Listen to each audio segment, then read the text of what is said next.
दोस्तों, जय सिनेमा। बॉलीवुड की बातों के साथ मैं सैयद आसिफ जाह एक बार फिर। बॉलीवुड में एक पुरानी कहावत बार बार दोहराई जाती है, the future belongs to the youth. लेकिन हाल के सालों में आई कई फिल्में इस धारणा को एक बहुत दिलचस्प तरीके से चुनौती देती नजर आती हैं। ये फिल्में बॉक्स ऑफिस पर हिट ही नहीं हुई सिर्फ, बल्कि इन्होंने एक बड़ी बहस को भी जन्म दिया। और वो ये है कि क्या उम्र सच में स्टारडम की कोई सीमा तय करती है? एक्टर्स की, परफॉर्मर्स की एज, क्या वो कोई लिमिट रखती है? एज वाइज कोई ब्रैकेट तय करती है स्टारडम का, स्क्रीन लाइकलीनेस का? क्या सचमुच में स्टारडम का की कोई एज होती है? इन फिल्मों से एक बात साफ हो जाती है कि बॉलीवुड का इक्वेशन अब बदल रहा है या बदल चुका है। और ये सारी बातें अब कोई नॉस्टैल्जिया नहीं है, बल्कि एक इवॉल्विंग सिनेमैटिक कल्चर है, जहां एजिंग एक्टर्स अब एजिंग नहीं कहे जाते, बल्कि एवर इवॉल्विंग उन्हें समझा जाता है, और वो बन चुके हैं। इंडिया एक ऑफ कोर्स यूथफुल देश है, यंग देश है, जहां की मेजॉरिटी पॉपुलेशन 35 साल के नीचे है। फिर भी सिनेमा हॉल में जब किसी सीनियर एक्टर की, किसी 50s 60s के एक्टर की, यहां तक कि 70s के जब एक्टर की एंट्री होती है, तो वही पुरानी सीटियां और वही पुरानी तालियां आज भी सिनेमा हॉल्स में गूंजती हैं। ये है उन वेटरन स्टार्स की एक्सेप्टेबिलिटी, उनके लिए लोगों के मन में प्यार, इज्जत। ये है बॉलीवुड कहता है कि सिनेमा का भविष्य युवाओं के हाथ में होता है, लेकिन पिछले कुछ सालों में बॉक्स ऑफिस ट्रेंड और ऑडियंस बिहेवियर को अगर गौर से देखा जाए, ध्यान से देखा जाए, तो ये बात अधूरी लगने लगती है। हाल ही में आई फिल्में जैसे धुरंधर और धुरंधर 2 खासतौर से इस बदलते हुए सिनेमैटिक लैंडस्केप की सबसे ताजा मिसालें, जहां उम्रदराज कलाकार, उम्रदराज एक्टर्स, एजिंग स्टार्स ने न सिर्फ अपनी मौजूदगी दर्ज कराई, बल्कि अपनी स्क्रीन एनर्जी और अपने करिश्मा के दम पर यह साबित कर दिया कि स्टारडम की कोई एक्सपायरी डेट नहीं होती। और ये एजिंग एक्टर्स मल्टीपल जनरेशन के साथ कनेक्ट करते हैं। हम बात करें जैसे संजय दत्त के जैसे अभिनेता की, जो अपने जीवन के छठे दशक में है, I mean in his late 60s, और मगर फिर भी उसी इंटेंसिटी के साथ आज भी वो पर्दे पे दिखाई देते हैं जैसे कभी पहले।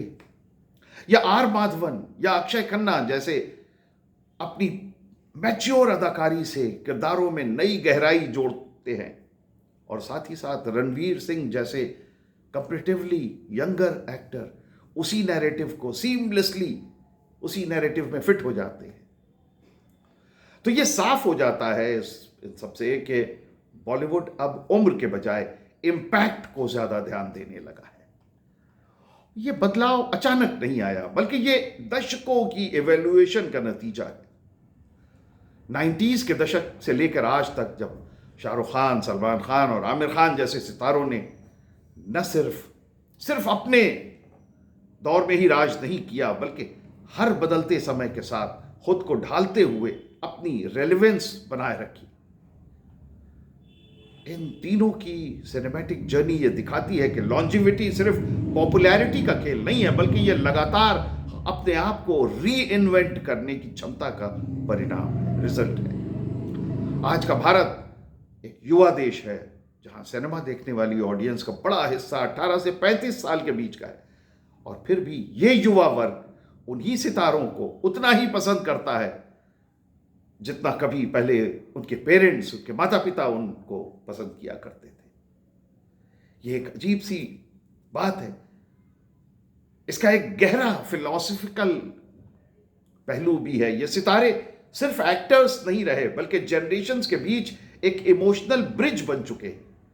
एक 25 साल का जवान अपने बचपन से ही इन चेहरों को देखता आया है, कभी टीवी पर, कभी फैमिली मूवी नाइट्स में, और अब थिएटर में। तो इस कंटिन्यूटी ने इन एक्टर्स को सिर्फ स्टार नहीं बल्कि एक हैबिट, एक मेमोरी बना दिया, एक मेमोरी रिकॉल बना दिया। यहां यह समझना भी जरूरी है कि इन उम्रदराज एक्टर्स की एक्सेप्टेबिलिटी सिर्फ नॉस्टैल्जिया पर बेस्ड नहीं है। अगर ऐसा होता तो उनकी हर फिल्म सक्सेस हो जाती, हिट हो जाती, सफल हो जाती। लेकिन हकीकत यह है कि ऑडियंस आज पहले से कहीं ज़्यादा चूजी, कहीं ज़्यादा डिमांडिंग और कहीं ज़्यादा क्रिटिकल हो चुकी है। सोशल मीडिया के इस दौर में हर फिल्म को तुरंत ही जज कर लिया जाता है, और अगर कंटेंट कमज़ोर हो फिल्म का तो सबसे पहले रिजेक्शन भी यहीं से शुरू होता है। ऐसे में जब कोई सीनियर एक्टर आज भी बॉक्स ऑफिस पर सफल होता है तो यह उसकी स्टार पावर के साथ साथ स्क्रिप्ट सिलेक्शन, उसकी performance, the making of the film का सब्जेक्ट, ये सब कुछ भी मैटर करता है। इसी संदर्भ में अगर देखा जाए तो अक्षय कुमार और अजय देवगन जैसे एक्टर्स के एग्जाम्पल भी बहुत इंपॉर्टेंट है, जिन्होंने 50 प्लस की उम्र में भी अपनी कंसिस्टेंसी, डिसिप्लिन और अडेप्टेबिलिटी के दम पर अपने आप को न सिर्फ रेलेवेंट बनाए रखा है बल्कि आज भी अपना एक जो ऑडियंस बेस है वो उनका आज भी बरकरार है। ऑडियंस के बीच में जो एक्सेप्टेबिलिटी है वो आज भी उनकी वैसे ही मौजूद है। अक्षय कुमार का हाई वर्क रेट और फिटनेस उन्हें आज भी एक्शन और कॉमेडी दोनों में बराबर से बनाए रखता है, एक्टिव रखता है। जबकि अजय देवगन ने direction, production, VFX driven cinema के जरिए, थॉटफुल सिनेमा के जरिए अपने करियर को मल्टी डायमेंशनल बना लिया है।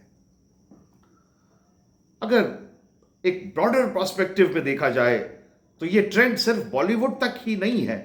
दक्षिण भारत के सिनेमा में भी रजनीकांत, कमल हसन, मोहनलाल, ममूटी, ये सारे वो स्टार्स हैं जिन्होंने ये साबित किया कि उम्र सिर्फ एक नंबर है, सिर्फ एक संख्या है। Age is just a number.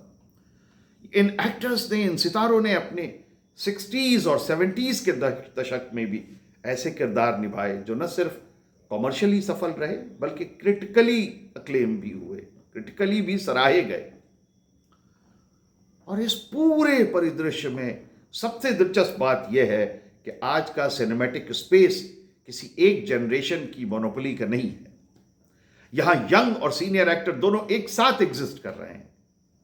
आज जहां संजय दत्त मौजूद हैं, वहीं रणबीर कपूर, वरुण धवन, टाइगर श्रॉफ जैसे एक्टर्स भी अपनी जगह बना रहे हैं। सलमान, शाहरुख और आमिर के साथ ये यंगर एक्टर्स भी मौजूद हैं। दोनों की फिल्में आ रही हैं और दोनों की फिल्में पब्लिक पसंद भी कर रही है और रिजेक्ट भी कर रही है। ये हेल्दी ट्रेंड है। ये नए स्टार्स भी अपनी जगह बना रहे हैं, एक्सपेरिमेंट कर रहे हैं, ऑडियंस के साथ कनेक्ट बनाने की कोशिश कर रहे हैं। लेकिन ऑफ कोर्स जो सीनियर स्टार्स हैं उन्हें एक एडवांटेज ये भी है कि उनके पास बहुत कई दशकों का ट्रस्ट है, इमोशनल इक्विटी है, बॉन्डिंग है ऑडियंस के साथ, जो किसी भी नए एक्टर के लिए तुरंत बनाना या जल्दी से बना लेना संभव ही नहीं है। यहां पर चाहे सलमान, शाहरुख, आमिर हों या संजय दत्त हों या इस तरह के सारे एक्टर्स के साथ, या साउथ में रजनीकांत हों और मोहनलाल हों, यहां एक और बात भी समझना जरूरी है कि एजिंग एक्टर्स की सफलता का सबसे बड़ा कारण उनका ट्रांसफॉर्मेशन है। आज का सीनियर हीरो पहले जैसा नहीं है। वो अब सिर्फ रोमांटिक लीड नहीं करता बल्कि एक लेयर्ड पर्सनैलिटी है। कभी मेंटोर, कभी एंटी हीरो, कभी फ्लॉड इंसान, तो कभी एक लार्जर देन लाइफ कैरेक्टर। ये बदलाव ऑडियंस को रियलिज्म और रिलेटेबिलिटी दोनों देता है। धुरंधर जैसी फिल्में इसी बदलाव का हिस्सा हैं, जहां उम्रदराज एक्टर्स, एजिंग एक्टर्स को उनकी उम्र के साथ साथ ऑनेस्ट रखते हुए उन्हें पावरफुल और डायनेमिक तरीके से प्रेजेंट किया जाता है। यह बैलेंस ही इन फिल्मों की सबसे बड़ी ताकत है और यही पब्लिक को पसंद भी आया। आखिर में अगर इस पूरे ट्रेंड को एक बैलेंस और सधी हुई नजर से देखा जाए तो यह साफ हो जाता है कि बॉलीवुड अब एक नए फेज में प्रवेश कर चुका है, जहां एजिंग शब्द का मतलब डिक्लाइन नहीं होता बल्कि इवैल्यूएशन होता है।